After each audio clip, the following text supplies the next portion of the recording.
किसानों की उठती आवाज सरकार के उस वादे के खिलाफ उठी चिंगारी की है, जिसकी आग अब धान का 3,100 रुपए समर्थन मूल्य लेकर ही मानेगी। बीते समय में पूर्ण बहुमत से बनी भाजपा सरकार ने अपने घोषणा पत्र में वादा किया था कि वह किसानों की धान को 3,100 रुपए समर्थन मूल्य पर खरीदेंगी, लेकिन अब वह अपने वादे खिलाफ जाती दिख रही है।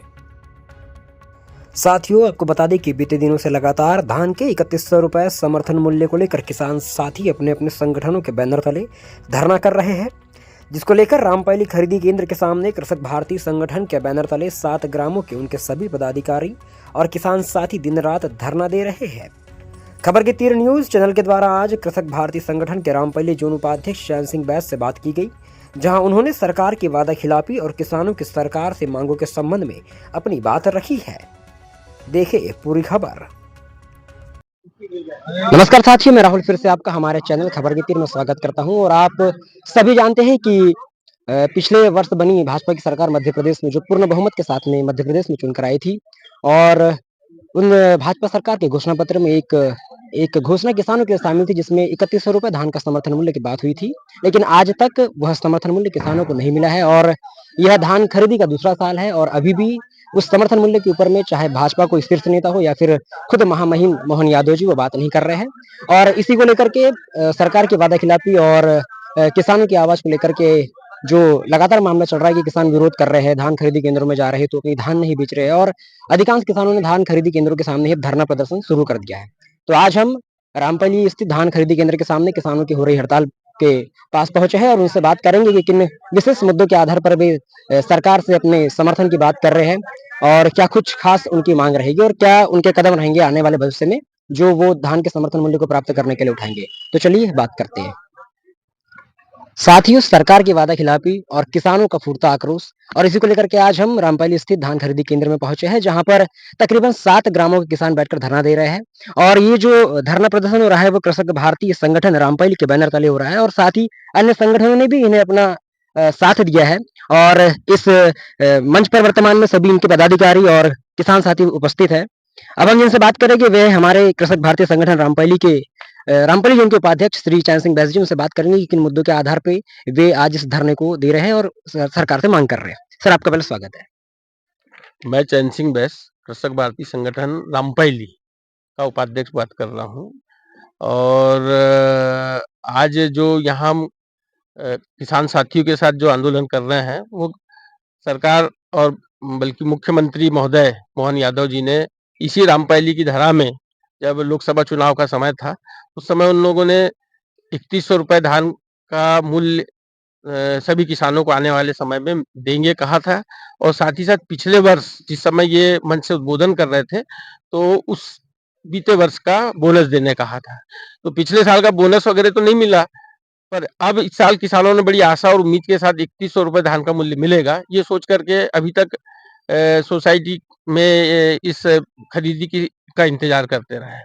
और जब इस वर्ष भी वही पुराने मूल्य पे धान खरीदी का सोसाइटी से जानकारी प्राप्त हुई तो किसानों ने जायज तौर पे अपनी मांग को और सरकार का ध्यानाकर्षण याद दिलाने के लिए, मुख्यमंत्री को याद दिलाने के लिए, ये अपनी बात को रखने के लिए एक शांतिप्रिय ढंग से अपने अपने कृषक संगठनों के माध्यम से एक धरना सोसाइटी परिसर में लेकर के बैठे हुए हैं। सर, जैसे कि देखा जा रहा है कि अब लगभग धीरे-धीरे 1 सप्ताह होने को जा रहा है, तो क्या इतने दिनों के अंदर में किसी भी जो अधिकारी कर्मचारी के द्वारा आप लोगों से संज्ञान लिया गया इस संबंध में? कोई अधिकारी और कोई कर्मचारियों के द्वारा संज्ञान नहीं लिया गया, बल्कि हमारे द्वारा धरना रखा जा रहा है और आंदोलन किया जा रहा है। इसका ज्ञापन हम लोगों ने अपने नियमानुसार पुलिस विभाग में एसडीएम साहब को और थाना परिसर में दिए हैं। और आप जैसे पत्रकार और मीडिया के माध्यम से हम अपनी बात को और ये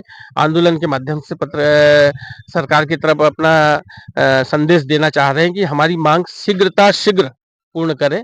ये हम लोगों का अभी शुरुआत में ये मत है। अच्छा, बीते 3 दिसंबर को ही महामहिम जो है मध्य प्रदेश के मोहन यादव जो बालाघाट की सरजमी पे आके गए, और उससे पहले से भी लगातार किसानों के मुद्दे गूंज रहे हैं, लेकिन उसके बावजूद भी किसानों के संबंध में या फिर समर्थन मूल्य के संबंध में एक शब्द भी ना कहना उनकी किस मानसिकता को सामने लाता है? देखो क्या है, वो मुख्यमंत्री महोदय हैं। और मैं तो ये समझता हूँ, मैं भी चूंकि उसी संगठन से राजनीतिक तौर से जुड़ा हुआ हूँ, पर अब वर्तमान में एक किसान की हैसियत से ये कहना चाहता हूँ कि जितने भी राजनीतिक लोग हैं या सरकार में बैठे लोग हैं, वो हम किसानों को, देश की जनता को, भोली भाली जनता को सिर्फ एक वोट के लिए प्रयोग करती है। और जब वोट से उनकी सरकार बन जाती है या प्रतिनिधि बन जाता है, तब उसके बाद वो एक नेतागिरी के आदत के मुताबिक वो अपनी बातों को भूल जाते हैं। तो ये बड़ी भारी बात नहीं थी कि यहाँ पर वो इस बात को याद रखते और हम लोगों की बात को मांगते और करते। उनके मन में कहीं से भी ये नहीं दिखता कि वो हमारी मांग को माने या 3100 रुपए मूल्य दे। ये तो नेता लोगों का सिस्टम ही है, मैं ऐसा मानता हूँ। जो जनता का उपयोग करते हैं मत के लिए। हाँ, अच्छा, जैसे मैं आपको बता दूं कि मैं बीते कुछ दिनों से लगातार भ्रमण भी कर रहा हूँ धान खरीदी केंद्रों का। तो कल जैसे मैं उधर साइड गया था आरंबा तरफ और बाकी सिंगोड़ी हो गया। इन कुछ धान खरीदी केंद्रों में किसानों ने अपनी धान भी पहुंचाई है। तो क्या लगता नहीं कि किसान ही किसान का दुश्मन बनते जा रहा है? नहीं नहीं, वो किसान किसान का दुश्मन नहीं है। वो लोग क्या है कि जैसे लंका में विभीषण होता है, वैसे टाइप के लोग हैं। वो अपने आप, वो किसान है ही नहीं है जो किसानों का दर्द को समझे और किसान की ये मांग छोटी रहे, मोटी रहे, जैसी भी रहे। अगर हम भी तो अब सक्षम है अपने घर में, पर हम अपने आप को उसके पहले किसान मानते हैं और किसान मान करके इन सब साथियों के साथ जैसी इच्छा है, जैसा हम सब लोग मांग करेंगे उसके तहत करते हैं। वो लोग अपने आप को सुपीरियर समझ रहे हैं, वो बड़े अपने आप को सरकार के नुमाइंदे समझ रहे हैं। वो सरकार के नुमाइंदे समझ करके वो धान वहां पर दे करके हम लोगों के आंदोलन को, हम लोगों की मांगों को झुटलाना चाहते हैं, इसलिए उन लोगों ने दिया है। वो किसान नहीं है। अच्छा, जिस तरीके से फिलहाल में जो किसानों का आंदोलन है वो बड़ा शांतिप्रिय तरीके से चल रहा है, वे अपनी मांगे सरकार के सामने रख रहे हैं। अगर सरकार नहीं सुनती उनकी मांगों को तो आगे किसान क्या कदम उठाएगी फिर? देखो, किसान एक निरीह प्राणी है इस देश का। आज से नहीं, सदियों से किसान एक सीधा सरल जाति का प्राणी कहलाता है मेरी नजरों में, जो बहुत जल्दी सरल इसमें भुलावे में आ जाता है। वो क्या कर सकता है? अभी ये पहले ही नारा नहीं है, शायद बहुत समय पहले से सिर्फ एक देश के प्रधानमंत्री हुए थे, पंडित लाल बहादुर शास्त्री, जिन्होंने जय जवान और जय किसान का नारा दिया था और उन्होंने किसान के हित में बात की थी। तब से लेकर के आज तक, भले ही मेरी उम्र उस समय नहीं रही होगी और आज मैं समझ रहा हूँ इतिहास को जैसा पढ़ा है, तो मेरे को नहीं लगता कि किसी ने बड़ी भारी किसानों को के हित में करने की कोशिश की होगी। बहुत अच्छी बात है, अभी एक संसद में या उसमें उठी कि एक आईएएस अधिकारी को उस समय 700 या 70 रुपए पेमेंट मिलती थी और धान का मूल्य उस समय या गेहूं का मूल्य भी ऐसे ही लगभग उतना था, 70 रुपए था। आज उस आईएएस अधिकारी को 3 लाख रुपए तनख्वाह मिल रही है और किसान के 70 रुपए की धान को अभी 1938 में ही है। तो ऐसा सारी क्षेत्रों में देखो, चाहे डीजल के भाव हो, पेट्रोल के भाव, सब जगह महंगाई बढ़ी। किसान का सिर्फ 25 गुना बढ़ा और उनका 300-500 रुपए गुना सन 67 से लेकर के अभी तक की वृद्धि हुई है। तो किसान के विषय में मैं नहीं समझता कि आज भी कोई सरकार या कोई नेता या कोई माई का लाल आया होगा जो किसानों के बारे में किसान होकर के सुने। सर, अंत में हमारे चैनल के माध्यम से आप सरकार से क्या मांग करना चाहेंगे और क्षेत्रीय किसानों को क्या संदेश देना चाहेंगे? मैं चैनल के माध्यम से ये मांग सरकार से करना चाहता हूँ कि चूंकि आपने वादा किया है, तो आप को इसी देश में, इसी प्रदेश में, इसी क्षेत्र में सरकार बनाना है और हम लोगों से ही सरकार बनाना है। तो अगर आपने वादा किया है, याद है और आप इस बात को समझते हैं, तो किसानों को निश्चित ही 3100 रुपए मूल्य उनको दो।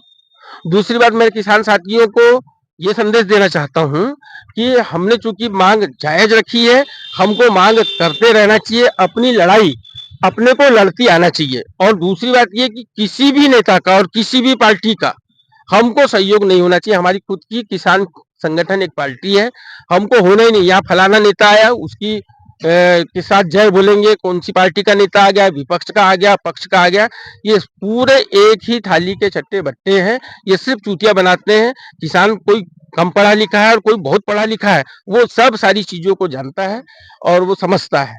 तो मैं किसान साथियों को ये कहना चाहता हूँ कि आप लोगों ने जायज मांग की है, अपने दम तक जितना क्षमता है हम अपनी मांग को पूरी मंगवा के रहेंगे। अब अंतोगत्वा नहीं होगा तो फिर सोचेंगे, रहना तो हमको यही है, सोचेंगे उस समय तक। पर हमारी जब तक क्षमता है, हमारी ताकत है, हम अपनी लड़ाई लड़ेंगे। सर, बहुत-बहुत धन्यवाद आपका।